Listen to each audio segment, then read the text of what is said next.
Salut à tous, ici French Doll Collector, on se retrouve pour une nouvelle vidéo et aujourd'hui ce sera une review Barbie avec cette Barbie issue du film Barbie Rêve de danseuse étoile ou Barbie and the Pink Shoe en anglais. Donc je l'ai payé 11,99 chez Stockomanie, c'est là que je l'ai trouvé.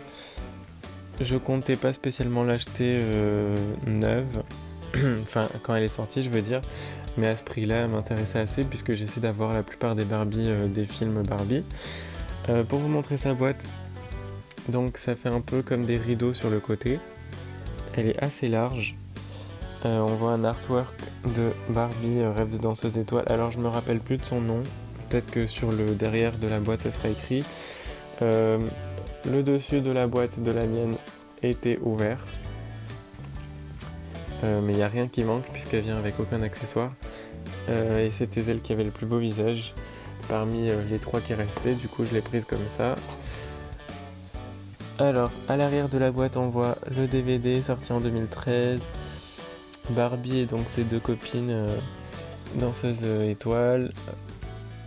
D'ailleurs je crois qu'il y en a une qu'on voit même, je sais plus. Je sais qu'il y en a une qui la suit pendant tout le film, mais il me semble qu'il n'y en a qu'une. Donc ici on a Barbie, ici on montre qu'elle change de jupe en la faisant tourner, donc j'ai plutôt hâte de voir ça. Donc elle s'appelle Christine, donc c'est bien ce qui me semblait. Fait la tournée pour changer de tenue, blablabla. Du coup je vais la sortir de sa boîte et je vais vous montrer comment elle change de tenue puisque moi-même je suis assez curieux de voir ça. Et donc la voici hors de la boîte. Comme la plupart des Barbie issues de films, elle ne vient avec aucun accessoire. Donc je vais juste vous montrer son visage, sa tenue, etc. et ce qu'elle fait surtout. Alors, elle a le visage des Barbie avant 2015 du coup, vu que le film est sorti en 2013. Elle a du fard à paupières rose très flashy comme son rouge à lèvres. J'aurais tendance à dire qu'elle est un peu trop maquillée quand même. Sinon pour sa coiffure, donc elle a cette couronne rose avec une rose plus foncée sur le dessus. Ses cheveux sont coiffés, alors là vous inquiétez pas, c'est la couronne, c'est pas sa tête qu'on voit. Ses cheveux sont coiffés donc avec une queue de cheval sur le dessus. Puis ensuite il tombe juste sur ses épaules et sur son dos. Donc rien de spécial de ce côté-là. Elle porte un collier qui fait pas partie du moule. Ça on peut presque applaudir parce que c'est rare, maintenant en tout cas. Sinon sa tenue, donc ici c'est son haut qui lui ne change pas, donc qui est rose avec plusieurs couches et plusieurs types de rose. Beaucoup de paillettes, donc ça me plaît assez. Derrière il y a un scratch pour ce haut, mais je sais pas si on peut vraiment l'enlever à 100% parce que quand on la transforme, il a pas l'air de bouger du tout. Donc je m'y essaierai pas, en plus il y a un système de ficelle derrière, donc c'est un peu confus.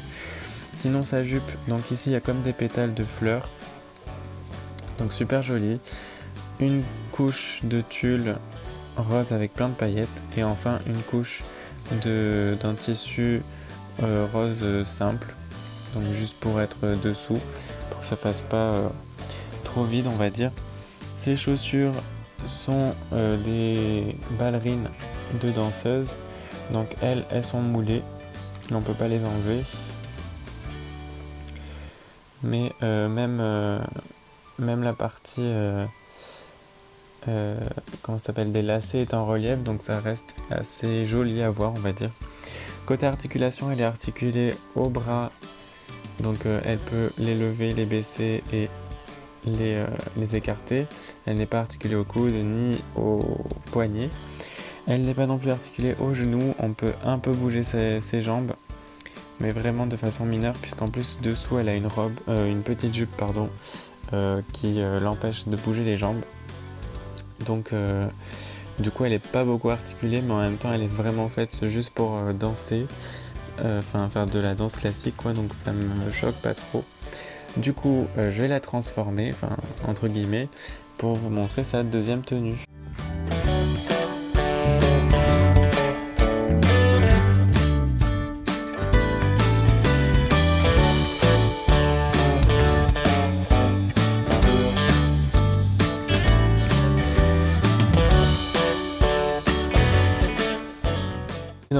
montrer sa deuxième tenue en détail. En fait, c'est surtout c'est que la jupe qui change.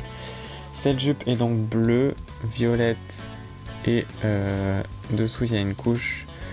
Alors il y a une couche de tulle violette, puis une couche de tulle un peu bleue, comme vous pouvez voir sur mes doigts.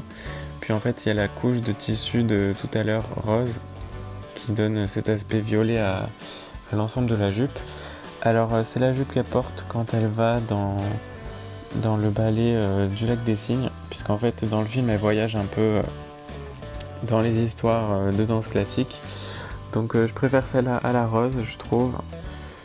Enfin ouais, vous pouvez me dire en commentaire laquelle des deux vous préférez. Moi je pense que c'est celle-là parce que j'aime beaucoup ces trois couleurs ensemble, en fait le rose, le bleu et le violet. Donc ça me plaît beaucoup. Pour le reste, il n'y a pas grand chose d'autre à raconter.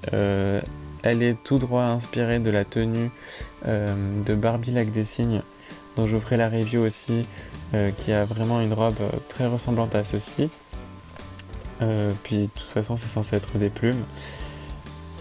Sur ce, ma review est terminée. N'hésitez pas à vous abonner à ma chaîne pour plus de reviews, à m'ajouter sur Facebook Alex Doll Collector, et on se retrouve bientôt pour de nouvelles vidéos.